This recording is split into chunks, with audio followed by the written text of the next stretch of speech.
ಓಂ ಜನ್ಮಾದ್ಯಸ್ಯ ಯತೋನ್ಮಯಾದಿತರತಶ್ಚಾರ್ಥೇಷ್ವಭಿಜ್ಞಸ್ವರಾಟ್ ತೇನೇ ಬ್ರಹ್ಮಹೃದಾಯ ಆದಿಕವಯೇ ಮುಹ್ಯಂತಿ M ಸೂರಯಃ ತೇಜೋ ವಾರಿಮೃತಾಂ ಯಥಾ ವಿನಿಮಯೋ ಯತ್ರ ತ್ರಿಸರ್ಗೋ ಮೃಷಾ ಧಾಮ್ನಾ ಸ್ವೇನ ಸದಾ ನಿರಸ್ತಕುಹಕಂ ಸತ್ಯಂ ಪರಂ ಧೀಮಹಿ. ಶ್ರೀ ಗುರುಭ್ಯೋ ನಮಃ. ಭಗವಂತ ಮಾಡುವಂಥ ಸೃಷ್ಟಿ ಏನಿದೆ ಅದು ಮೃಷ ಅಂತ ಹೀಗೆ ಶಾಸ್ತ್ರ ವರ್ಣನೆ ಮಾಡಿದೆ. ಮೃಷ ಅಂದರೆ ಸುಳ್ಳು. ಭಗವಂತ ಸುಳ್ಳು ಸೃಷ್ಟಿ ಮಾಡಿದ್ನೇನು? ನಮಗೂ ಒಂದು ಹೀಗೆ ಪ್ರಶ್ನೆ ಬರ್ತದೆ. ಅದಕ್ಕೆ ಅವನು ಸೃಷ್ಟಿ ಮಾಡಿದ್ದು ಸುಳ್ಳಲ್ಲ, ಸೃಷ್ಟಿ ಅವನ ಕೈಯಿಂದ ಆಗಿದ್ದ ಸೃಷ್ಟಿ ಅದು ಸತ್ಯವೇ, ಅದ್ರ ಬಗ್ಗೆ ಏನು ಸಂಶಯ ಇಲ್ಲ. ಆದರೆ ಅದರಿಂದ ಅವನಿಗೇನು ಪ್ರಯೋಜನ ಇಲ್ಲ ಅಂತ ಇಷ್ಟೇ ಅರ್ಥ. ಅದು ನಾವು ಹಿಂದೆ ನೋಡಿದ್ದೇವೆ. ಭಗವಂತನಿಗೇನು ಪ್ರಯೋಜನ ಇಲ್ಲ, ಪ್ರಯೋಜನ ಇರುವುದು ನಮಗೆ. ನಮ್ಮ ಪಾಲಿಗೆ ಅದು ಮೃಷ ಅಲ್ಲ, ಭಗವಂತನ ಪಾಲಿಗೆ ಮೃಷ. ಮೃಷ ಅಂದರೆ ಸುಳ್ಳು ಕಣ್ಣೀರು ಅಂತ ಭಾಗವತದಲ್ಲಿ ಒಂದು ಮಾತಿದೆ. ಯಶೋದೆ ಅವನು ತನ್ನ ತೊಡೆ ಮೇಲೆ ಕೂಡ್ಸ್ಕೊಂಡಿದ್ದು, ಏನೋ ಕೆಲಸ ಮಾಡಿ ಬರ್ತೀನಿ ಅಂತ ಎದ್ದು ಹೋದ್ಲು. ಇವನಿಗೆ ಕೃಷ್ಣನಿಗೆ ಅವಳು ತನ್ನನ್ನು ಅನಾದರ ಮಾಡಿ ಹೋದ್ಲಲ್ಲ ಅಂತ ದುಃಖ ಆಯ್ತು. ಸಿಟ್ಟು ಮಾಡಿ ಸುಮ್ಮನೆ ಕಣ್ಣೀರು ತರಿಸ್ಕೊಂಡ. ನೀವು ದುಃಖ ಆಗಿ ಕಣ್ಣೀರು ಬಂದದ್ದಲ್ಲ, ಸುಮ್ಮನೆ ಕಣ್ಣೀರು ತರಿಸ್ಕೊಂಡ. ಅಲ್ಲಿದ್ದದ್ದು ಒಂದು ಏನೋ ಕೋಲು ಮತ್ತೊಂದೇನೋ ತಗೊಂಡು ಮೊಸರಿನ ಹಾಲಿನ ಪಾತ್ರೆಯನ್ನು ಒಡೆದು ಅದನ್ನೆಲ್ಲ ಚೆಲ್ಲಿ ತಾನು ತಿಂದು ತನ್ನ ಲೀಲೆಗಳನ್ನು ತೋರಿಸಿದ ಅಂತ ಅಲ್ಲಿ ಕಂಡು ಬರ್ತದೆ. ಅಲ್ಲಿ ವೃಷಾಶ್ರು ಅಂತ ಭಾಗವತ ಪ್ರಯೋಗ ಮಾಡಿದೆ. ಜನ್ಮಾದ್ಯಸೇತಃ ಅಂತ ಇಲ್ಲೇನು ವೃಷ ಅಂತ ಶಬ್ದ ಇದೆ ಭಾಗವತದ ಮೊದಲ ಸ್ಕಂದದ ಮೊದಲ ಅಧ್ಯಾಯದ ಮೊದಲ ಶ್ಲೋಕ. ಅದನ್ನು ವ್ಯಾಖ್ಯಾನಿಸುವಾಗ ಆಚಾರ್ಯರು ಭಾಗವತದ 10ನೇ ಸ್ಕಂದದಲ್ಲಿರುವಂತಹ ಮಾತನ್ನೇ ತಗೊಂಡಿದ್ದಾರೆ. ಸುಳ್ಳು ಕಣ್ಣೀರಲ್ಲ, ಕಣ್ಣೀರು ಬಂದದ್ದು ಸತ್ಯನೇ, ಆದರೆ ಕಣ್ಣೀರಿನ ಕಾರಣ ಸುಳ್ಳು. ನಮ್ಮ ಮಕ್ಕಳು ದುಃಖದಿಂದ ಹತ್ತರೆ ಭಗವಂತ ದುಃಖದಿಂದ ಹತ್ತಿಲ್ಲ, ಕೇವಲ ಪ್ರದರ್ಶನ ಮಾಡಿದ್ದಾನಷ್ಟೇ. ಇದನ್ನು ಹೀಗೆ ನಾವು ತಿಳಿದುಕೊಳ್ಬೇಕು. ಇಲ್ಲಿ ಒಂದು ಪ್ರಶ್ನೆ, ಆ ಪ್ರಶ್ನೆ ಬಹಳ ಮಹತ್ವದ್ದು ಅಂತ ನಾವು ತಿಳ್ಕೊಂಡ್ರೆ ಮಹತ್ವದ್ದು, ಅಲ್ಲದೆ ಹೋದರೆ ಬಹಳ ಮಹತ್ವದ್ದು ಏನಲ್ಲ. ಯಾಕೆ ಹಾಗೆ? ಏನದು? ಒಂದು ದೃಷ್ಟಿಯಿಂದ ಮಹತ್ವದ್ದೇ, ನಮ್ಮ ಜೀವಮಾನದ ಸಾಧನೆಯ ದೃಷ್ಟಿಯಿಂದ ಬಹಳ ಮಹತ್ವದ್ದು. ಯಾವುದೇ ವಿಷಯವನ್ನಾಗಲಿ ಕಿವಿಗಳಿಂದ ಕೇಳಿ ಹಾಗೆ ಬಿಟ್ಟು ಬಿಡ್ತೀವಿ ಅಂತ ಹೊರಟ್ರೆ ಅದೇನು ಅಷ್ಟು ದೊಡ್ಡ ವಿಷಯ ನಮ್ಮ ಮೇಲೆ ಪರಿಣಾಮ ಬೀರ್ಲಿಕ್ಕಿಲ್ಲ. ಆದರೆ ಶಾಸ್ತ್ರದ ವಿಷಯಗಳನ್ನು ಗಮನ ಇಟ್ಟು ಕೇಳಿ ಮನನ ಮಾಡ್ಕೊಳ್ತೀವಿ, ಅದನ್ನು ಜೀವಮಾನದಲ್ಲಿ ಅಳವಡಿಸ್ಕೊಳ್ತೀವಿ ಅಂತ ಹೀಗೆ ಹೋದಾಗ ಅವರಿಗೆ ಈ ಭಗವಂತ ನಮಗಾಗಿ ಸೃಷ್ಟಿ ಮಾಡ್ತಿದ್ದಾನೆ ಅಂದ್ರೆ ಇದರ ಅರ್ಥ ಏನು ಅಂತ ಒಂದು ಗೊಂದಲ ಆಗ್ತದೆ. ಭಗವಂತನಿಗೇನು ಪ್ರಯೋಜನ ಇಲ್ಲ ಅಂತಂದ್ರೆ ನಮಗೆ ಪ್ರಯೋಜನ ಇದೆ ಅಂತಂದ್ರೆ, ಹೌದು ನಮಗಾದ್ರೂ ಎಂಥ ಪ್ರಯೋಜನ ಇದೆ ಅಂತ ಒಬ್ರು ಪ್ರಶ್ನೆ ಕೇಳಿದ್ರು ನನ್ನನ್ನು. ಅದಕ್ಕಾಗಿ ಈ ಉತ್ತರ ಹೇಳ್ತಿದ್ದೇನೆ. ಈಗಿಲ್ಲಿ ಮೊದಲ ಶ್ಲೋಕ ನಡೆದಿದೆ, ಎತ್ರ ತ್ರಿಸರ್ಗೋ ಮೃಷ ಅಂತ ಈಗ ಬಂದಿರುವುದರಿಂದ ಈಗ ಅದಕ್ಕೆ ಹೇಳಲಿಕ್ಕೆ ಹೆಚ್ಚು ಕಾಲ ಸೂಕ್ತವಾಗಿದೆ. ಭಗವಂತ ನಮ್ಮನ್ನೆಲ್ಲರನ್ನು ಸೃಷ್ಟಿಸಿದ, ನಾವೆಲ್ಲ ಭಗವಂತನ ಮಕ್ಕಳು, ವಿಷಯ ಸರಿ. ಆದರೆ ನಮ್ಗೆ ಇಷ್ಟೆಲ್ಲ ದುಃಖಗಳು ಬರ್ತಾ ಇವೆ ಅಲ್ಲ. ಪ್ರಶ್ನೆ ಕೇಳಿದವರು ಈ ಥರ ಕೇಳಿದರು. ಇಷ್ಟೆಲ್ಲ ನಾನಾ ಥರದ ದುಃಖಗಳನ್ನಂತೂ ಕಾಣ್ತಾ ಇದ್ದೀವಿ.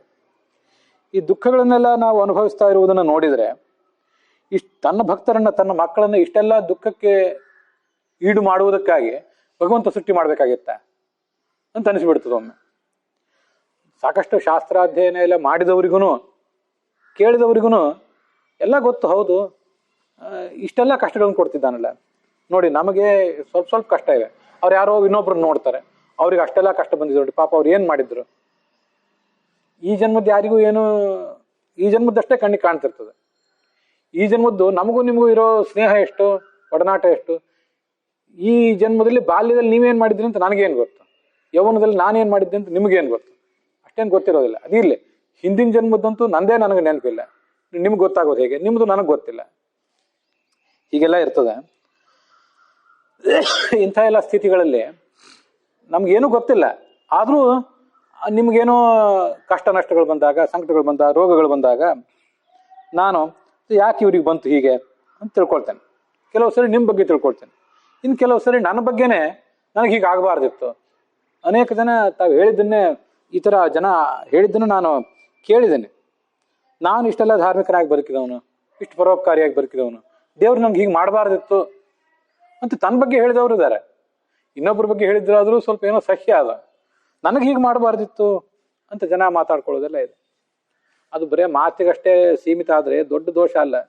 ಯಾಕಂದ್ರೆ ದೊಡ್ಡ ದೊಡ್ಡ ಶಾಸ್ತ್ರಜ್ಞರಿಗೂ ಕೂಡ ಏನೇನೋ ಭ್ರಮೆಗಳು ಬರ್ತಿರ್ತವೆ, ಹೋಗ್ತಿರ್ತವೆ. ಆದರೆ ಈ ಪ್ರಶ್ನೆ ಸಾಧನೆಗೆ ತೊಡಕಾಗಬಾರ್ದು. ಅದಕ್ಕಾಗಿ ಸ್ವಲ್ಪ ಇದನ್ನು ಮನನಕ್ಕೆ ಒಳಪಡಿಸಬೇಕು. ಈ ಹಿಂದೆ ಮಹಾಭಾರತದಂಥ ಗ್ರಂಥದಲ್ಲಿ, ಅದರ ಶ್ರವಣದಲ್ಲಿ ನಾವು ಸ್ಪರ್ಶಿಸಿದ ವಿಷಯ ಯಾವುದೂ ಇಲ್ಲ. ಎಲ್ಲ ಬೇಕಾದಷ್ಟು ಇಂಥ ವಿಷಯಗಳನ್ನು ನೋಡಿದ್ದೇವೆ. ಆದರೂ ನಮ್ಮಂಥ ಹುಲು ಮಾನವರಿಗೆ ಶಾಸ್ತ್ರದ ಆಳವಾದ ಜ್ಞಾನ ಇಲ್ಲ, ಇದ್ದಿದ್ದೆಲ್ಲವೂ ಅನುಭವಕ್ಕೆ ಬಂದಿಲ್ಲ ಅಂತ ನಮ್ಮ ಸ್ಥಿತಿ. ಹೇಳುವವ್ರದ್ದು ಕೇಳುವವ್ರದ್ದು ಬಹುತೇಕರದ್ದು ಅದೇ ಸ್ಥಿತಿ.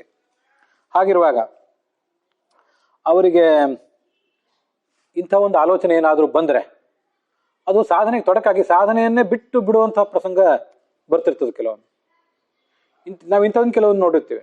ಬಾಲ್ಯದಲ್ಲಿ ಯೌವನದಲ್ಲಿ ಏನು ಬಹಳ ಧಾರ್ಮಿಕ ಪ್ರವೃತ್ತಿಯವರಾಗಿರೋದಿಲ್ಲ. 40, 50, 60 ನಂತರ ಒಳ್ಳೆ ಧಾರ್ಮಿಕರಾಗಿ ಸಜ್ಜನರಾಗಿ ಬದುಕಿದಂಥವ್ರು ಅನೇಕ ಜನ ಇರ್ತಿರ್ತಾರೆ. ಸಜ್ಜನಿಕೆ ಅಂದರೆ ಪ್ರಾಮಾಣಿಕರು, ಸತ್ಯವಂತರು, ಆ ವಿಷಯ ನಾನು ಹೇಳ್ತಿಲ್ಲ. ಧಾರ್ಮಿಕರಾಗಿ ಬದುಕಿದವರು ಇರ್ತಿರ್ತಾರೆ. ಅದನ್ನು ನಾವು ನೋಡ್ತಿರ್ತೇವೆ.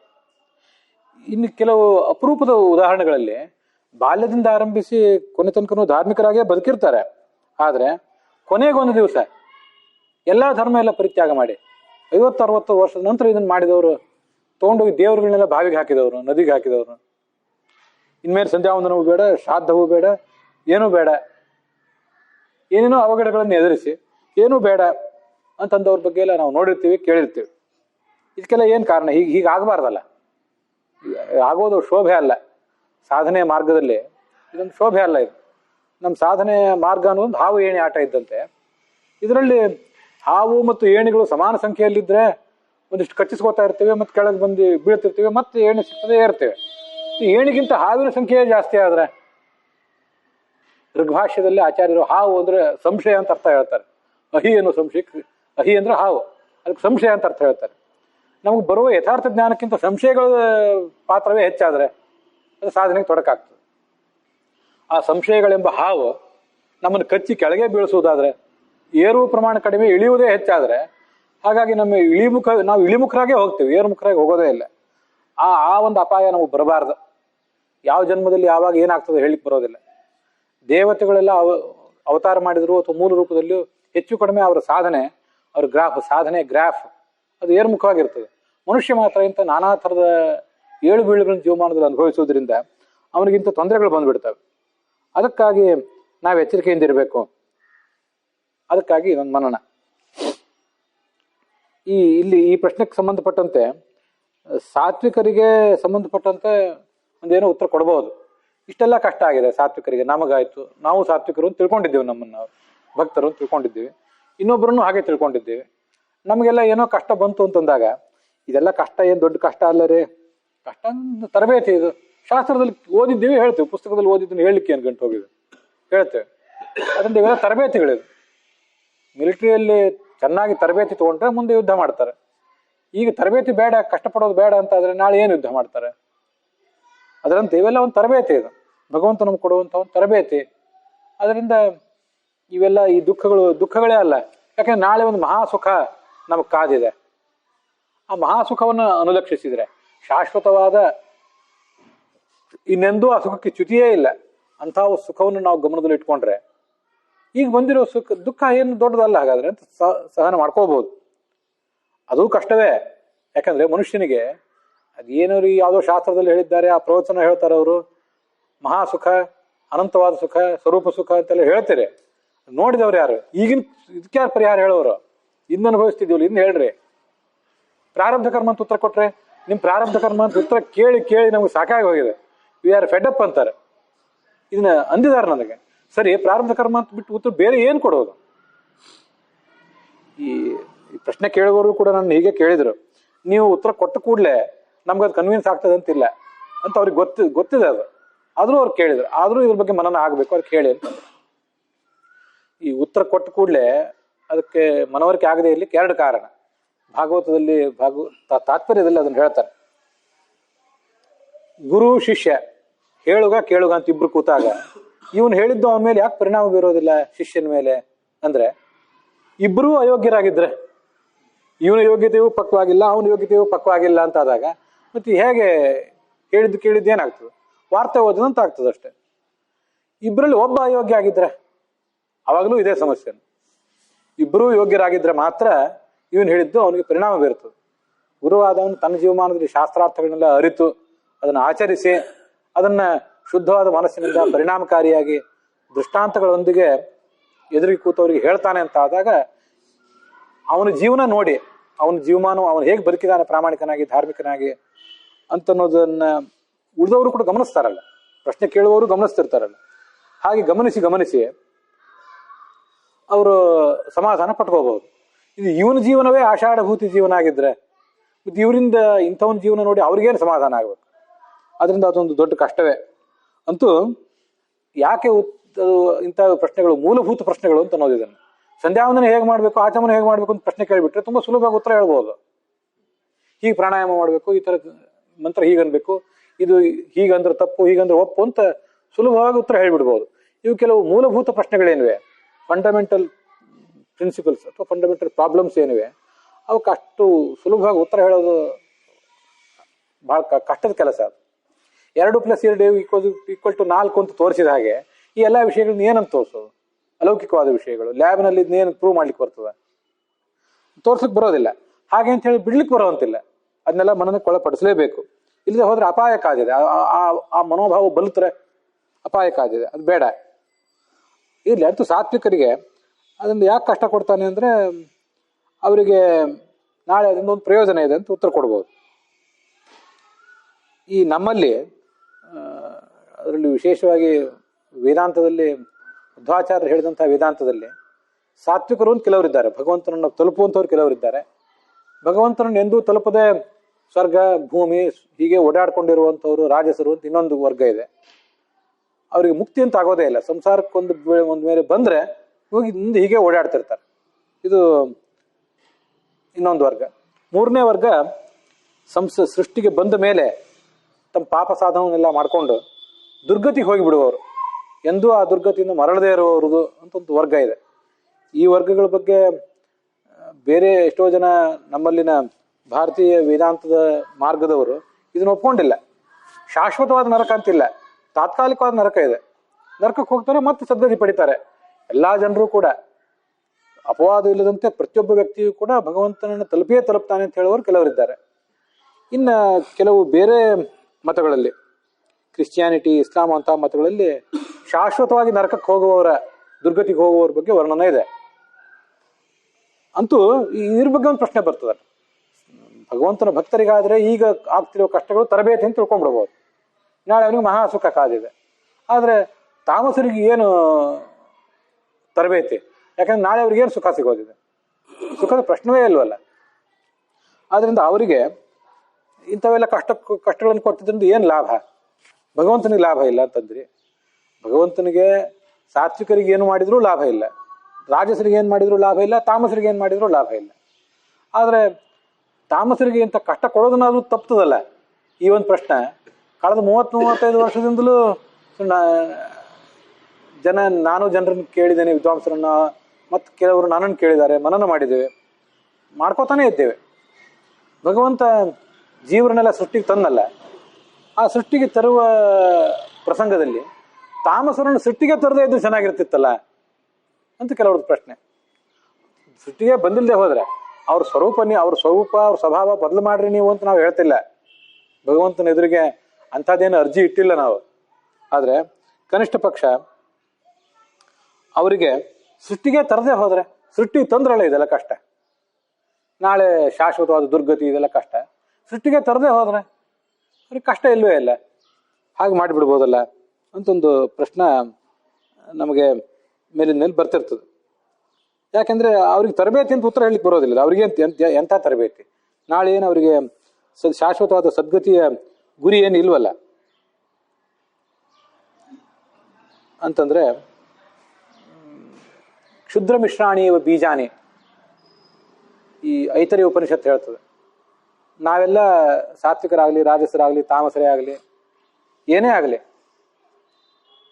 ಅಥವಾ ಎಲ್ಲ ಜೀವರು ಸಾತ್ವಿಕರೇ ಅಂತ ಇಟ್ಕೊಂಡ್ರು, ಇವರೆಲ್ಲ ಬೀಜಗಳಿದ್ದಂತೆ.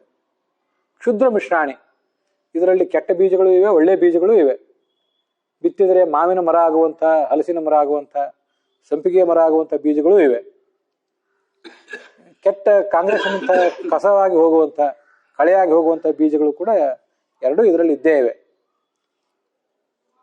ಬ್ರಹ್ಮಾದಿ ಜೀವ ಸರ್ವೇಪಿ ಭಿನ್ನ ಸ್ವಭಾವಕಾಹ ಯಥಾ ಶಾಲ್ಯಾದಿ ಬೀಜಾನಿ ಅಂತ ಐತರಿ ಉಪನಿಷತ್ತು ಅದನ್ನು ವರ್ಣನೆ ಮಾಡ್ತದೆ.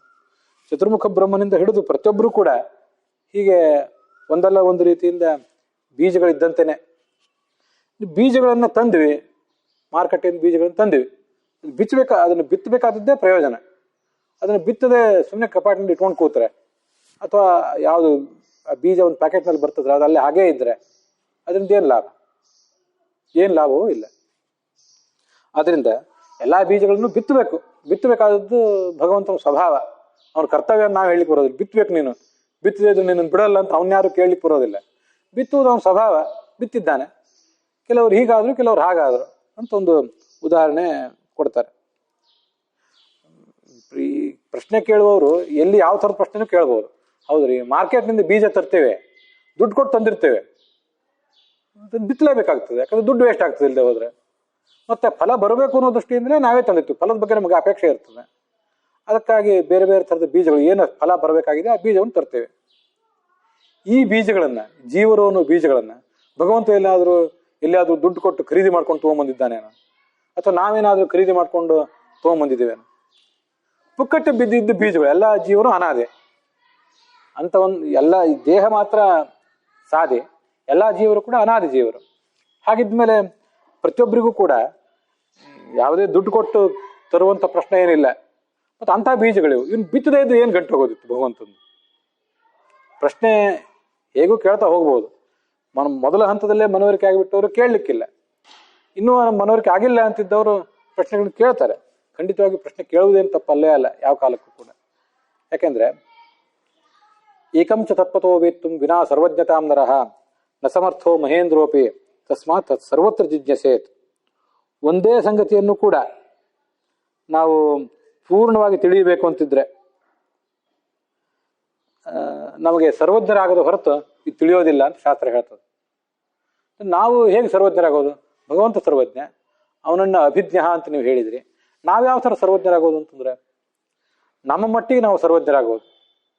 ನಾವೇನನ್ನು ತಿಳಿಯಬೇಕಾಗಿದೆಯೋ, ಏನನ್ನು ತಿಳಿದು ಯಾವ ಸುಖ ನಾವು ಪಡಿಬೇಕಾಗಿದೆಯೋ ಆ ಮಟ್ಟಿನ ಸರ್ವಜ್ಞತ್ವ ನಮಗೂ ಬಂದೇ ಬರ್ತದೆ.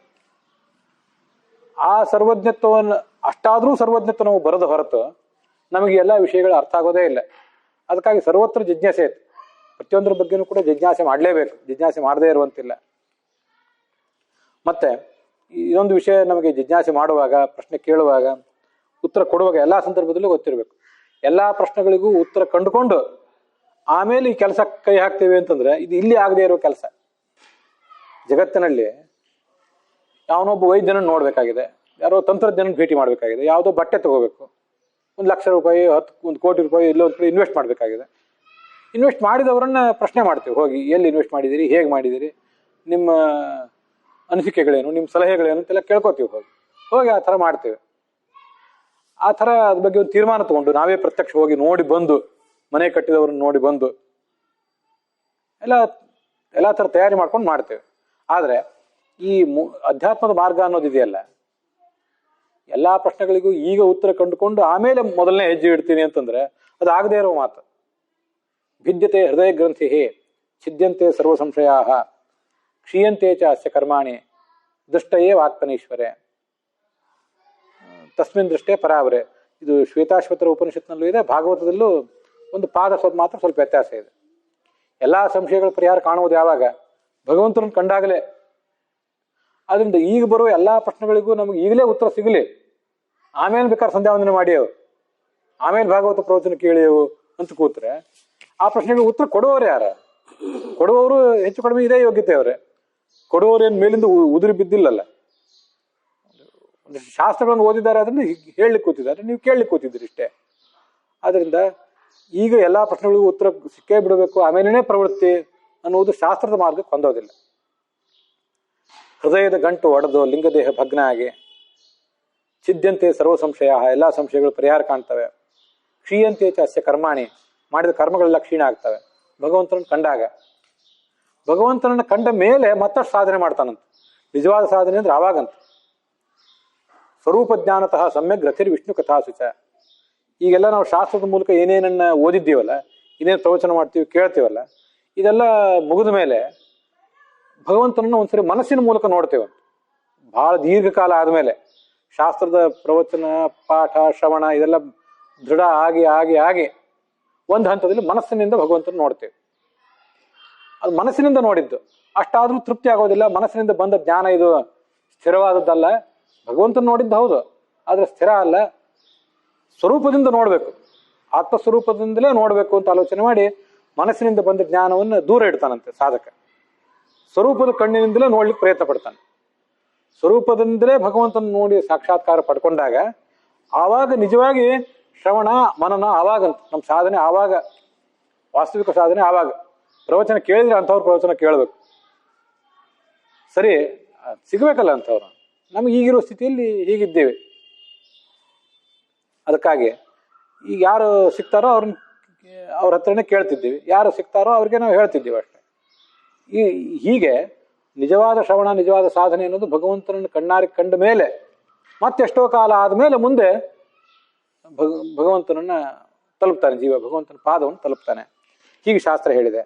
ಆದ್ದರಿಂದ ಎಲ್ಲ ಸಂಶಯಗಳು ಈಗ ಪರಿಹಾರ ಆಗಬೇಕು ಅಂತ ನಾವು ಆಲೋಚನೆ ಮಾಡಲಿಕ್ಕೆ ಸಾಧ್ಯ ಇಲ್ಲ. ಅವು ಎಲ್ಲ ಸಂಶಯಗಳು ಪರಿಹಾರ ಕಾಣುವುದು ಕ್ರಮವಾಗಿ ಆಗಬೇಕಷ್ಟೆ. ಅದರಿಂದ ಏನಂತ ಈಗ ನಾವು ಏನು ತಿಳ್ಕೊಬೇಕಾದ್ರೆ ಅದನ್ನ ಹೇಳಿ. ಈಗ ಏನಾದರೂ ಒಂದು ಸಮಾಧಾನ ಆಗಬೇಕಲ್ಲ.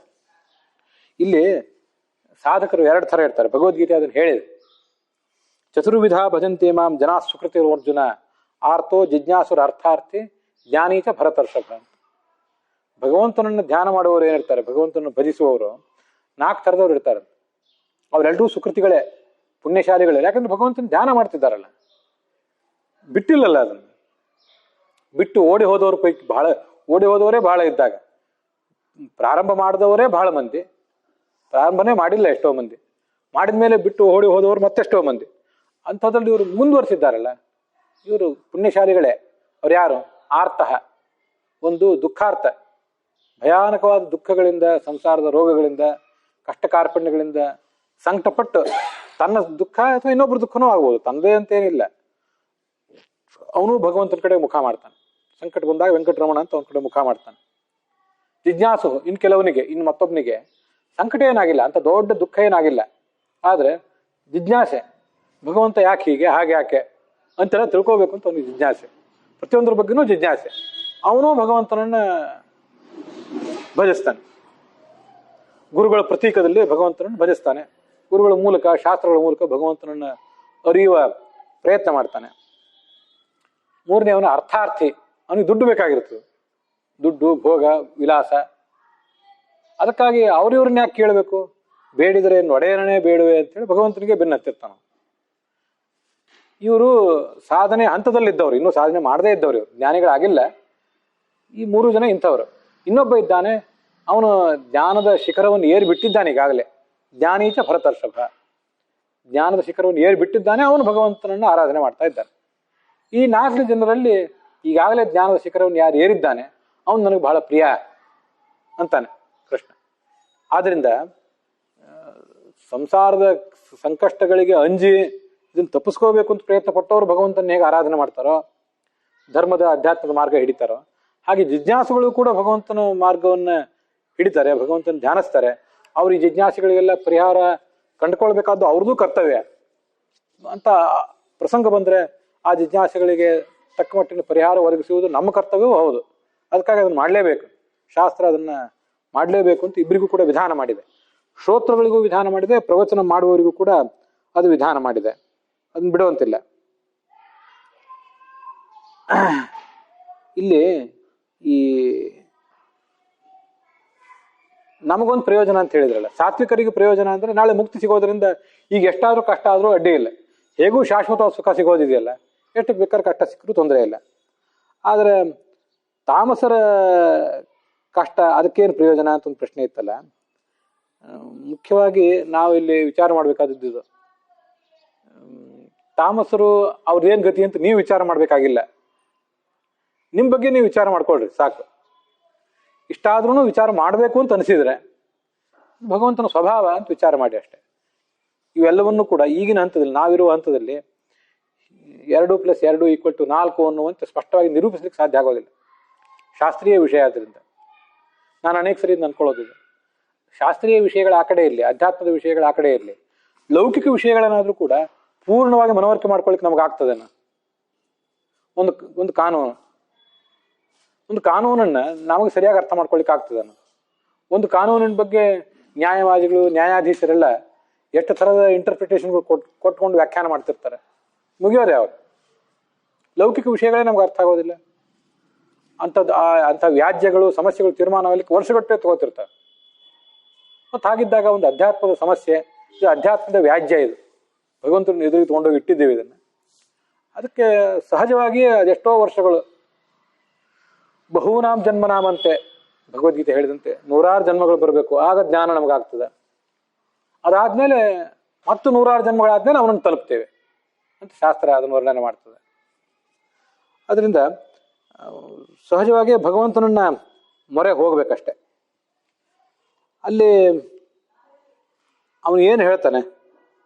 ದೇವಸ್ಯೈಷ ಸ್ವಭಾವೋಯಂ ಕ್ರೀಡಾರ್ಥಂ ಸೃಷ್ಟಿರಿತ್ಯನ್ಯೇ ಭೋಗಾರ್ಥಮಿತಿ ಚಾಪರೆ ದೇವಸ್ಯೈಷ ಸ್ವಭಾವೋಯಂ ಆಪ್ತಕಾಮಸ್ಯ ಕಾಸ್ಪೃಹ ಅಂತ ಒಂದು ಮಾತು ಉಪನಿಷತ್ತುಗಳಲ್ಲಿ ಬರ್ತದೆ.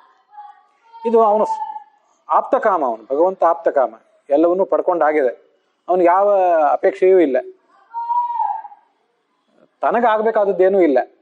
ನಾನವಾಪ್ತಮವಾಪ್ತವ್ಯಂ ವರ್ತಯೇವಚ ಕರ್ಮಣಿ. ಇನ್ಯಾವುದೋ ಸಿಕ್ಕಿಲ್ಲ, ಇನ್ನು ಸಿಗಬೇಕಾಗಿದೆ, ಅದಕ್ಕಾಗಿ ಪ್ರಯತ್ನ ಪಡಬೇಕಾಗಿದೆ ಅಂತಿಲ್ಲ.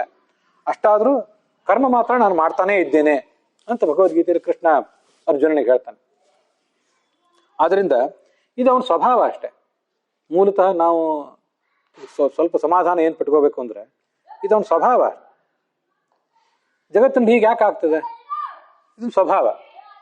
ಅವನು ಕೆಲವರನ್ನ ಸದ್ಗತಿಗೆ, ಕೆಲವರನ್ನ ದುರ್ಗತಿಗೆ, ಕೆಲವರನ್ನು ಇಲ್ಲೇ ಮೇಲೆ ಕೆಳಗೆ, ಸ್ವರ್ಗ ಮತ್ತು ಭೂಮಿ ಇಲ್ಲೇ ತಂದು ಬಿಡ್ತಿದ್ದಾನಲ್ಲ, ಇದು ಅವನ ಸ್ವಭಾವ ಅಷ್ಟೆ. ಇದ್ರ ಬಗ್ಗೆ ನಾವು ಪ್ರಶ್ನೆ ಮಾಡುವುದೇನಿದೆ?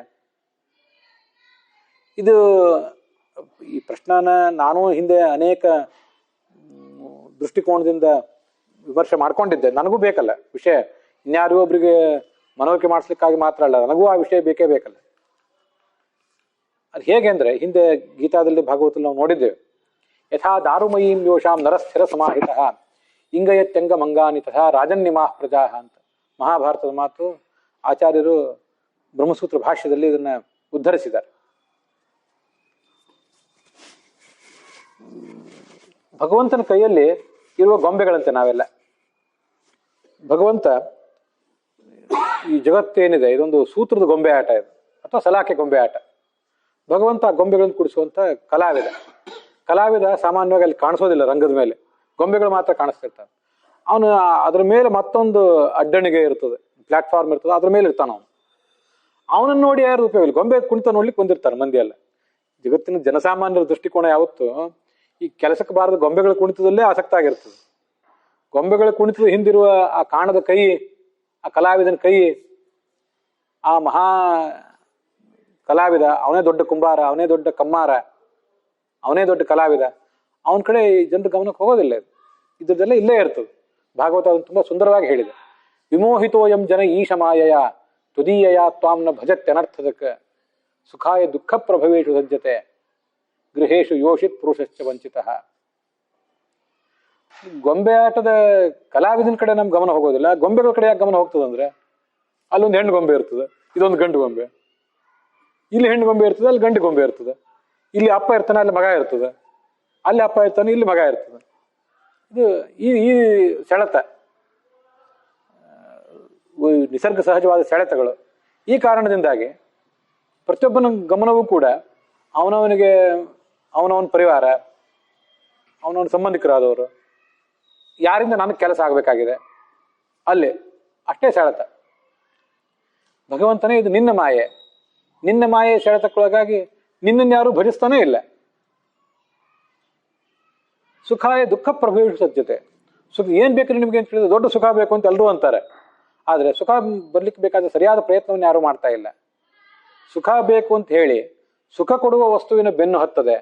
ವೇದ್ಯಂ ವಾಸ್ತವ ಮಾತ್ರ ವಸ್ತು ಶಿವೋದಂ ಅಂತ ಭಾಗವತ ಹೇಳಿದೆಯಲ್ಲ. ಸುಖ ಕೊಡುವ ವಸ್ತು ಅಂದ್ರೆ ಭಗವಂತ, ಅವನು ಬೆನ್ನು ಹತ್ತದೆ. ದುಃಖಕ್ಕೆ ಕಾರಣವಾದ ಹೆಣ್ಣು ಗಂಡು, ಮನೆ ಮಠ. ಯೋಷಿತ್ಸು ತಲ್ಪಾಭರಣಾಂಬರಾದಿ ದ್ರವ್ಯೇಶು ಮಾಯಾರಚಿತೇಶು ಮೂಢ ಪ್ರಲೋಭಿತಾತ್ಮ ಹ್ಯುಪಭೋಗ ಬುದ್ಧ್ಯ ಪತಂಗವನ್ ನಶ್ಯತಿ ನಷ್ಟದೃಷ್ಟಿ ಅಂತ ಮತ್ತೊಂದು ಭಾಗವತದ ಮಾತು. ಇವೆಲ್ಲ ಭಾಗವತ ಸಾರೋದ್ಧಾರದಲ್ಲಿ ಒಂದು ಮಾತು. ಹಾಗಾಗಿ ಮನಸ್ಸಿನಲ್ಲಿ ಬೇರೂರಿವೆ. ಗಂಡಿನ ಪಾಲಿಗೆ ಹೆಣ್ಣು, ಹೆಣ್ಣಿನ ಪಾಲಿಗೆ ಗಂಡು. ತಲ್ಪ ಮನೆ ಮಠ, ನಮ್ಮ ಹಾಸಿಗೆ, ನಮ್ಮ ವೈಭೋಗ, ನಮ್ಮ ಫರ್ನಿಚರ್, ಇವೆಲ್ಲ ಆಭರಣ, ನಾವು ತೊಡುವ ಆಭರಣಗಳು. ಆ ಆಭರಣಗಳು ಅಂತ ಬಂದಾಗ ನನಗೆ ಇವೆಲ್ಲ ನೆನಪಾಗೋದು. ಆಗಿನ ಕಾಲದಲ್ಲಿ ಆಭರಣಗಳಿದ್ದು, ಬಂಗಾರದ ಆಭರಣಗಳು ಹಾಕೋತಿದ್ರು. ನಮ್ಗೆ ಇವನ್ನೆಲ್ಲ ಬಿಟ್ಟು ಇರ್ಲಿಕ್ಕೆ ಇವೇ ನಮ್ಮ ಕೈಯಿನ ಆಭರಣಗಳು. ಈಗ ಈ ಕೆಲಸಕ್ಕೆ ಬಾರದ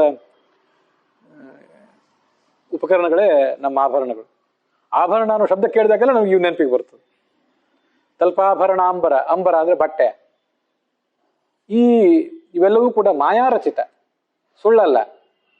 ಭಗವಂತನ ಇಚ್ಛೆಯಿಂದ ಅವನೇ ತನ್ನ ಇಚ್ಛೆಗೆ ತನ್ನ ಇಚ್ಛೆಗೆ ಅನುಸಾರವಾಗಿ ನಿಮ್ಮನ್ನೆಲ್ಲ ಕಟ್ಟಿ ಹಾಕ್ಬೇಕು, ನಮ್ಮನ್ನೆಲ್ಲ ಕಟ್ಟಿ ಹಾಕಬೇಕು ಅಂತ ಇದನ್ನು ಸೃಷ್ಟಿ ಮಾಡಿದಾನೆ. ಪ್ರಲೋಭಿತಾತ್ಮ, ಅದರಿಂದ ನಮ್ಗೆ ಇವುಗಳ ಬಗ್ಗೆ ಸೆಳೆತ. ಎಂಥ ಸೆಳೆತ! ಹಿಂದಿನ ಜನ್ಮದಲ್ಲಿ ಅನೇಕ ಜನ್ಮಗಳಲ್ಲಿ ಏನೆಲ್ಲ ಸುಖ ದುಃಖ ಕಂಡಾಗಿದೆ. ಆದ್ರೂ ಹಿಂದೆಂದೂ ಕಂಡೇ ಇಲ್ವೇನೋ. ಅನ್ನವನ್ನೇ ಕಾಣದವನು ಹೇಗೆ ಅನ್ನದ ಬಗ್ಗೆ ಹಪಹಪಿ ಮಾಡ್ತಿರ್ತಾನೆ, ಆ ಥರ ಅಸಾಧ್ಯ ಸೆಳೆತ. ಹುಟ್ಟಿ ಬಂದ್ವಿ, ಯೌವನ ಬಂತು ಅಂದ್ರೆ ಅಷ್ಟು ಸೆಳೆತ ಹೆಣ್ಣಿನ ಬಗ್ಗೆ, ಅಷ್ಟು ಸೆಳೆತ ಹೆಣ್ಣಿಗೆ ಗಂಡಿನ ಬಗ್ಗೆ, ಮಕ್ಕಳ ಬಗ್ಗೆ, ತನ್ನ ಬಂಧುಗಳು ಬಾಂಧವರು, ತನ್ನ ಜಾತಿ, ತನ್ನ ವರ್ಗ, ತನ್ನ ದೇಶ, ತನ್ನ ನೀರು, ತನ್ನ ನೆಲ, ಅದ್ರ ಬಗ್ಗೆ ಸೆಳೆತ. ಪ್ರಲೋಭಿತಾತ್ಮ ಉಪಭೋಗ ಬುದ್ಧಿ. ಯಾಕಂದ್ರೆ ನನಗಿದ್ರಿಂದ ಉಪಯೋಗ ಇದೆ. ಚೇತನದಿಂದಲೂ ಜಡದಿಂದಲೂ ನನಗೆ ಉಪಯೋಗ ಇದೆ. ಪತಂಗವನ್ನು ನಶ್ಯತಿ ನಷ್ಟದೃಷ್ಟಿಗೆ. ಮೂರ್ಖ ಒಂದು ದೀಪದ ಹುಳ, ಯಾವಾಗ ಹುಟ್ಟುತ್ತದೋ ಯಾವಾಗ ಸಾಯ್ತದೋ ಗೊತ್ತಿಲ್ಲ. ಅದೇನು ದೀರ್ಘಕಾಲ ಬದುಕಿರುವಂಥದ್ದು ಅಲ್ಲ. ಆ ದೀಪ ಏನು ತಿನ್ಲಿಕ್ಕೆ ಬರ್ತದ ಅದಕ್ಕೆ? ಅಲ್ಲಿ ಹೋಗಿ ಬೀಳ್ತದೆ. ಅಲ್ಲಿ ಹೋಗಿ ಆ ಬಿಸಿ ಝಳ ತಾಳದ ಅಲ್ಲಿ ಹೋಗಿ ಸತ್ತೋಗಿಬಿಡ್ತದೆ. ಕ್ಷುಲ್ಲಕವಾದ ಆಕರ್ಷಣೆ. ಹುಟ್ಟಿ ಏನು ಮಾಡಿತು? ಯಾವಾಗ ಹುಟ್ಟಿತು? ಎಲ್ಲೋ ಹುಟ್ಟೆವು, ಈಗ ಬಂದದ್ದಲ್ಲ. ಇಲ್ಲಿ ಕೆಲವು ಹುಳ ಹುಪ್ಪಟೆಗಳ ಜೀವನ ಅಷ್ಟು ಕ್ಷಣಿಕವೇ ಆಗಿರ್ತದೆ. ಆ ದೀಪದ ಆಕರ್ಷಣೆಗೆ ಹೋಗಿ ಅಲ್ಲೇ ಸತ್ತು ಹೋಗಿ ಬಿದ್ದು ಬಿಡ್ತವೆ. ಕೊನೆಗೆ ಆ ಉಪಟಳ ತಾಳ್ಲಿಕ್ಕಾಗದೆ ನಾವೇ ದೀಪವನ್ನು ಬಂದ್ ಮಾಡಿಬಿಡ್ತೇವೆ. ಅವುಗಳಿಗೆ ಎಲ್ಲಿ ಹೋಗ್ಬೇಕು ಅಂತ ತಿಳಿಯೋದಿಲ್ಲ. ಇಷ್ಟು ಅಶಾಶ್ವತ. ದೀಪದ ಹುಳ ದೀಪದ ಸೆಳೆತಕ್ಕೆ ಸಿಕ್ಕಂತೆ ನಾವು ಯಾವ್ದಾದ್ರು ಸೆಳೆತಕ್ಕೆ ಸಿಕ್ಕಿದ್ದೇವೆ. ಒಂದ್ ದಿವಸ ವಿಧಿ ಅದನ್ನೆಲ್ಲ ನೋಡಿ ಆ ವಿಷಯಗಳನ್ನ ನಮ್ಮ ಕೈಯಿಂದ ಕಿತ್ಕೊಂಡು ಬಿಡ್ತದೆ. ಕೊನೆಗೆ ನಷ್ಟ ದೃಷ್ಟಿ, ಕಣ್ಣು ಕಾಣದೆ, ಒಳಗಿನ ಕಣ್ಣು ಕಾಣೋದಿಲ್ಲ, ಹೊರಗಿನ ಕಣ್ಣಂತೂ ಮುದುಕಾದ್ರಿಂದ ಕಾಣ್ತಿರೋದಿಲ್ಲ. ಕೊನೆಗೆ ಒಳಗಣ್ಣು ಹೊರಗಣ್ಣು ಎರಡೂ ಕಾಣದೆ ಹಾಳಾಗಿ ಹೋಗ್ಬಿಡ್ತಾನೆ ಅಂತ ಹೀಗೆ ಭಾಗವತ ನಮ್ಮನ್ನು ಹಾಸ್ಯ ಮಾಡಿದೆ. ಹೀಗಿದೆ ನಮಗೆ. ಆದ್ರಿಂದ ನಮಗೆ ಈ ಯಾವ ವಿಷಯಗಳ ಬಗ್ಗೆ ಕೂಡ ನಮಗೆ ಗಮನವೇ ಹೋಗ್ತಿಲ್ಲ. ಇದು ನಮ್ಮ ದುರಂತ.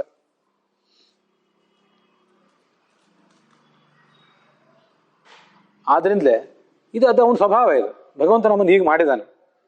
ಇಲ್ಲಿ ನಾ ಕೇಳಿದ್ ಗೊಂಬೆ ಉದಾಹರಣೆ ಕೊಟ್ಟನಲ್ಲ. ಗೊಂಬೆ ಉದಾಹರಣೆ ಯಾಕೆ ಕೊಟ್ಟೆ ಅಂದ್ರೆ, ಗೊಂಬೆ ಆಡಿಸುವವನ ಕೈಯಲ್ಲಿ ಒಂದು ರಾಜಗೊಂಬೆ ಇದೆ, ಒಂದು ರಾಣಿ ಗೊಂಬೆ ಇದೆ, ಒಂದು ಮಂತ್ರಿ ಇದೆ, ಒಂದು ಸೇನಾಪತಿ ಇದೆ, ಒಂದು ಸೈನಿಕರಿದ್ದಾರೆ, ಶತ್ರುಗಳು, ಅಲ್ಲೇ ಯುದ್ಧ ಎಲ್ಲ ಇದೆ. ಅಲ್ಲಿ ಒಬ್ಬ ಸನ್ಯಾಸಿನೂ ಬರ್ತಾನೆ, ಇದ್ರೆ ಋಷಿನೂ ಬರ್ತಾನೆ. ಇಲ್ಲಿ ಆ ಯಾವ್ದಾದ್ರು ಗೊಂಬೆದು ಏನಾದ್ರು ಒಂದು ವೈಶಿಷ್ಟ್ಯ ಇದೆಯೇನೋ?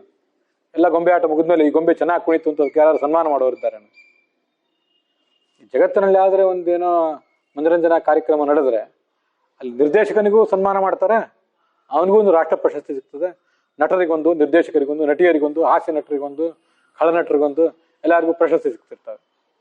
ಗೊಂಬೆಗಳಿಗೆ ಯಾರು ಪ್ರಶಸ್ತಿ ಕೊಡುವವರು?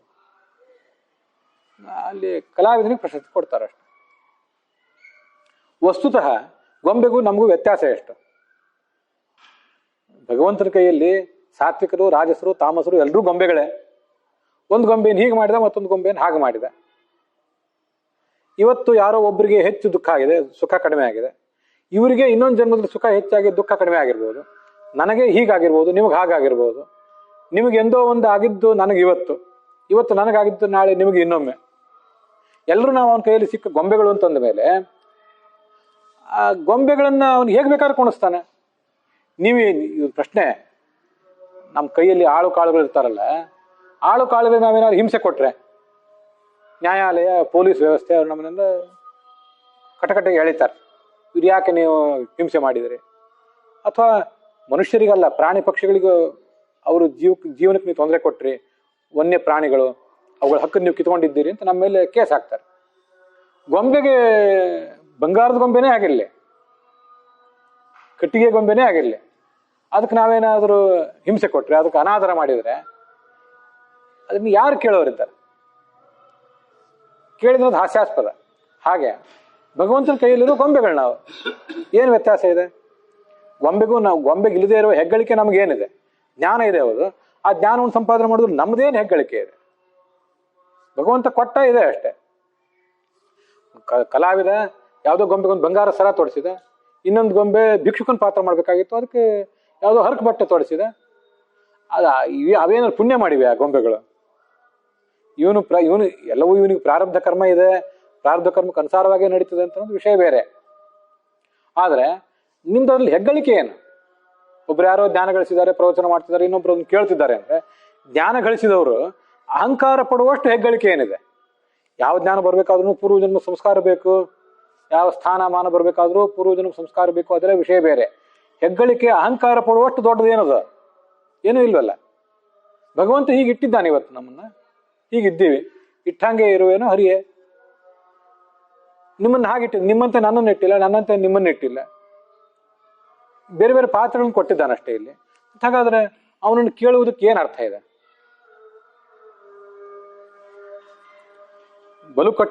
ಬಲು ಕಟ್ಟುನಿಟ್ಟಿನವನಿವನು ಅಂತ ಹರಿಕಥಾಮೃತಸಾರದಲ್ಲಿ ಒಂದು ವೇದವಾಕ್ಯ ಉದ್ಧಾರ ಮಾಡಿ ಹೇಳ್ತಾರೆ.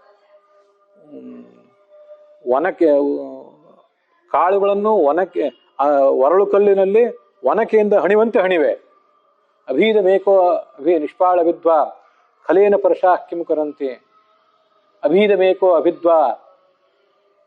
ಇಂಥದ್ದು ಇಡೀ ಜಗತ್ತು ನನ್ನ ಎದುರಿಗೆ ಬರಲಿ, ಇಂಥವು 2 ಜಗತ್ತು 3 ಜಗತ್ತು ಬೇಕಾದ್ರೆ ಬರಲಿ, ನೀವೇನ್ ಮಾಡೋರಿದ್ದೀರಿ? ನನ್ನ ಖಲೇನ ಪರಶಾನ್ ಪ್ರತಿಹನ್ಮೆ, ಒರಳು ಕಲ್ಲಿನಲ್ಲಿ ಮೇಲೊಂದು ಒನಕೆ ಕುಟ್ಟಿದಂತೆ ನಿಮ್ನೆಲ್ಲ ಕುಟ್ಟಿ ಬಿಡ್ತೇನೆ, ನಾನು ಸರ್ವತಂತ್ರ ಸ್ವತಂತ್ರ, ನೀವೇನ್ ಮಾಡೋರಿದ್ದೀರಿ ಅಂತ ಭಗವಂತನೇ ಒಂದು ಮಾತು ಕೇಳ್ತಾನೆ. ಅದನ್ನ ಹರಿಕಥಾಮೃತಸಾರದಲ್ಲಿ ಕನ್ನಡದಲ್ಲಿ ಹಾಕಿದ್ದಾರೆ. ಸೊ ಗೊಂಬೆಗಳನ್ನು ಅವನು ಕುಣಿಸ್ತಾ ಇದ್ದಾನೆ ಅಂದಮೇಲೆ ಆ ಗೊಂಬೆಗಳಿಗೂ ನಮಗೇನು ವ್ಯತ್ಯಾಸ ಇದೆ? ಒಂದು ಗೊಂಬೆಯಿಂದ ಹೀಗೆ ಪಾತ್ರ ಮಾಡಿಸಿದ, ಮತ್ತೊಂದು ಗೊಂಬೆಯಿಂದ ಹಾಗೆ ಪಾತ್ರ ಮಾಡಿಸಿದ. ಅಲ್ಲೊಂದು ಯಾವ್ದಾದ್ರು ಗೊಂಬೆ ನನಗೆ ಹೀಗಾಯ್ತು ಅಂತ ಗೋಳಾಡೋದಕ್ಕೆ ಏನು ಅರ್ಥವೂ ಇಲ್ಲ, ಅಥವಾ ಗೊಂಬೆಗೆ ಹಾಗಾಯ್ತು ಅಂತ ಇನ್ನೊಬ್ರು ಯಾರು ಗೋಳಾಡೋದಕ್ಕೂ ಅರ್ಥ ಇಲ್ಲ. ಇನ್ನು ಯಾವುದು ಗೊಂಬೆ ಚೆನ್ನಾಗಿ ಕುಣಿತು ಅಂತ ಪ್ರಶಂಸೆ ಮಾಡುವುದಕ್ಕೂ ಅರ್ಥ ಇಲ್ಲ. ಅದರಂತೆ ದೇವಶೇಷ ಸ್ವಭಾವೋಯಂ, ಈ ಸ್ವಭಾವವಾದ ಇದೇ ನನಗೆ ಮುಖ್ಯವಾಗಿ ಕಾಣಿಸೋದು. ಉಳಿದೆಲ್ಲ ಉತ್ತರಗಳು ಭಗವಂತ ಸೃಷ್ಟಿಯಿಂದ ಪಾಲನಾ ನಾಶದಿಂದ ಸೃಷ್ಟಿಯಾದಿ ಅಷ್ಟ ಇದೆಯಲ್ಲ, ಅದರಿಂದ ಭಗವಂತನಿಗೇನು ಪ್ರಯೋಜನ ಇಲ್ಲ, ನಮಗೆ ಪ್ರಯೋಜನ ಇದೆ. ಹೌದು, ಈ ಪ್ರಯೋಜನ ನಮಗೆ ಭಗವಂತನ ಭಕ್ತರಾದವರಿಗೆ, ನಮಗೆ ಅನ್ನೋದಕ್ಕಿಂತ ಭಗವಂತನ ಭಕ್ತರಾದವರಿಗೆ ಆ ಪ್ರಯೋಜನ ಬೇಕಾಗಿದೆ. ಪ್ರಯೋಜನ ಆದಾಗ ಸಂತೋಷ ಪಡ್ತಾರೆ. ದುಷ್ಟರಿಗೆ ಅವರಿಗೆ ದುರ್ಗತಿ ಸಿಕ್ಕಾಗ ಅವರು ದುಃಖ ಪಡ್ತಾರೆ. ದುಃಖ ಪಡಬೇಕಾದದ್ದೇ ಅವರ ಸ್ವರೂಪದಲ್ಲಿರ್ತದೆ. ಅವರು ಅಂತ ತಪ್ಪುಗಳನ್ನು ಮಾಡ್ತಾರೆ, ಅದೆಲ್ಲ ವಿಷಯ ಸರಿ. ಅಂತೂ ಇವನು ರಾಜಸನು ಗೊಂಬೆ ತಾಮಸನು ಗೊಂಬೆ ಅಂತ ಅನ್ನೋದನ್ನ ಲೆಕ್ಕದಲ್ಲಿ ಇಟ್ಕೊಂಡ್ರೆ ಆವಾಗ ಭಗವಂತನ ಸ್ವಭಾವವೇ ಇದಕ್ಕೆಲ್ಲ ಕಾರಣ. ಭಗವಂತ ಹೀಗೆ ಮಾಡಿಸ್ತಿದ್ದಾನೆ ಅಂತ ಅರ್ಥ ಮಾಡ್ಕೊಳ್ಳೋದನ್ನ ಬಿಟ್ರೆ ಬೇರೆ ಏನೂ ಇಲ್ಲ. ತಾತ್ಪರ್ಯ ನಿರ್ಣಯದಲ್ಲಿ ಆಚಾರ್ಯರನ್ನು ಹೇಳ್ತಾರೆ, ಇನ್ನ ಪ್ರಳಯ ಕಳೆಯಿತು, ಸೃಷ್ಟಿ ಮಾಡ್ತೇನೆ. ಯಾಕೆ ಮಾಡ್ತೇನೆ ಅಂದ್ರೆ ಸೋಯಂ ವಿಹಾರೈಹ ಮೇ ತನುಭೃತ್ ಸ್ವಭಾವ ಸಂಭೂತಯೇ ಭೂತಿ ಕೃದೇವ ಭೂತ್ಯಾಹ. ಇಲ್ಲಿರೋರು 3 ಜನ ಜಗತ್ತಿನಲ್ಲಿ. ಒಬ್ಬ ಪರಮಾತ್ಮ, ಅವನ ನಂತರ ಲಕ್ಷ್ಮಿ, ಇನ್ನಂತರ ಜೀವರು. ನನಗೆ ಇದೇನು ಸೃಷ್ಟಿಯಿಂದ ನನಗೇನು ಲಾಭ ಅಂದ್ರೆ ನನಗಿದು ವಿಹಾರ ನಾನು ಹೇಗೂ ಮಾಡ್ತೇನೆ, ನೀವು ಯಾರು ಕೇಳೋರು ಅಂತ ಹೇಳಿದಂಗದು. ಭೂತಿ ಕೃದೇವ ಭೂತ್ಯಾಹ, ಭೂತಿ ಅಂದ್ರೆ ಲಕ್ಷ್ಮಿ, ಮಹಾವಿಭೂತಿ ಅಥವಾ ಭೂತಿ ಅಂದ್ರೆ ಲಕ್ಷ್ಮಿ. ಅವಳಿಗೇನು ಅಂದ್ರೆ ಅವಳು ಆ ಪ್ರಕೃತಿಯ ಅಭಿಮಾನಿನಿಯಾಗಿ ನಾನಾ ರೂಪಗಳನ್ನು ತಳಿತಾ ಹೋದ್ಲಲ್ಲ. ಗಂಡಿನ ದೇಹದಲ್ಲೂ ಅವಳೇ ಇದ್ದಾಳೆ, ಇದು ಪ್ರಕೃತಿಯಿಂದ. ಹೆಣ್ಣಿನ ದೇಹವೂ ಅದೇ, ಅಲ್ಲೂ ಇದ್ದಾಳೆ. ಪ್ರಾಣಿ, ಪಕ್ಷಿ, ಘಟ, ಜಡವಸ್ತು, ಏನೆಲ್ಲ ವಸ್ತುಗಳಲ್ಲೂ ಅವಳ ರೂಪಾಂತರಗಳೇ ಇಲ್ಲ. ನಾನಾ ರೂಪಾಂತರ, ಲಕ್ಷಾಂತರ ಕೋಟಿಗಟ್ಟಲೆ ರೂಪಾಂತರಗಳು. ಪರಮಾತ್ಮನಿಗಾಯ್ತು, ಲಕ್ಷ್ಮಿಗಾಯ್ತು. ಜೀವರಿಗೇನು ಅಂದ್ರೆ ತನುಭೃತ್ ಸ್ವಭಾವ ಸಂಭೂತೆಯೇ, ಅವ್ರ ಸ್ವಭಾವ ವಿಕಾಸ ಆಗ್ಬೇಕಷ್ಟೆ. ನಿಮಗದು ಬೇಕೋ ಬೇಡೋ ಅನ್ನೋದು ಪ್ರಶ್ನೆ ಅಲ್ಲ. ನಿಮ್ಮನ್ನು ಕೇಳಿ ನಾನು ಇದನ್ನು ಮಾಡಬೇಕಾಗಿಲ್ಲ. ನಿಮ್ಮ ಸ್ವಭಾವ ವಿಕಸಿತ ಆಗ್ಬೇಕಷ್ಟೆ. ನಿಮ್ಗೆ ಅದರಿಂದ ಒಳ್ಳೇದಾದ್ರೆ ಸಂತೋಷ ಪಡ್ರಿ. ಯಾರಿಗೋ ತಾಮಸರಿಗೆ ಅದರಿಂದ ಆ ಥರ ಆಗ್ತದಂದ್ರೆ ಅದ ಅವ್ರವ್ರ ಸ್ವಭಾವಕ್ಕೆ ಅನುಗುಣವಾಗಿ ಮಾಡಿದ್ದೀನಿ. ನಾನು ಏನು ಸ್ವಭಾವ ನಾನು ಸೃಷ್ಟಿ ಮಾಡಲಿಲ್ಲ. ಸ್ವಭಾವನ ಅನಾದಿ ಕಾಲದಿಂದಲೇ ಇದ್ದದ್ದು. ಸ್ವಭಾವ ನನ್ನ ಅಧೀನ ಅಷ್ಟೇ. ನಾನು ಅದನ್ನು ಸೃಷ್ಟಿ ಮಾಡಿಲ್ಲ ಸ್ವಭಾವನ. ಆ ಸ್ವಭಾವಕ್ಕೆ ತಕ್ಕಂತೆ ಕೆಲಸ ಆಗುವಂತೆ ಮಾಡ್ತೇನೆ ಅಷ್ಟೇ. ನಾನೊಂದು ಮಳೆ ಇದ್ದಂತೆ. ಮಳೆ ಬಿದ್ದರೆ ಅಲ್ಲಿ ಕಾಂಗ್ರೆಸ್ ಬೀಜವೂ ಹುಟ್ಟುತ್ತದೆ, ಗುಲಾಬಿ ಬೀಜವೂ ಹುಟ್ಟಿತ್ತು, ಮಾವಿನ ಬೀಜ ಇದ್ದರೆ ಮಾವಿನ ಮರವೂ ಹುಟ್ಟುತ್ತದೆ.